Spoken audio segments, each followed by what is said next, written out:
तर जय महाराष्ट्र मित्रांनो, तुम्हाला माहिती आपलं उत्तरी बामणाचं दुपार लग्न असते म्हणून. तर आता पुढं काय काय होते हे पहा तुम्ही. वारीले चालले इकडे शेगाव का शिर्डीचे, ते थांबले इथं मंदिरावर. आलो खिचडी बनवू म्हटलं, त्याच्यासाठी खिचडी बनवायची रे दादा, ते राजा उपाशी.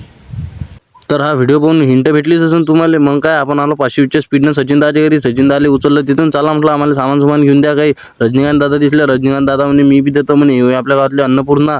मग काय आपण दुकानात आलो मस्त सगळेजण. खिचडीसाठी काय काय सामान लागते ते यायला काही माहित नव्हतं. मी सांगितलं मग खिचडी कढी गिडी सगळं करायचं आपल्याला. कैसे कैसे लोग रहते हैं यार यहाँ पर. चलो तुमको पागल कुत्ते का गाड़ी उठा के ले जाएगा बता रहे हैं. माँ मुझे कुछ दिखाई नहीं दे रहा माँ. मग काय सचिन दादाच्या इथून आलो अमरदाच्या घरापाशी. इथं झोपून गेलो आपण डायरेक्ट. हे मग येणं बोलावलं आपल्याला. लसण निसरले. लसण गिसण निसून घेतला. हा कामाचा पाहिजे पुरे तांदूळचा दानोफान करून टाकला.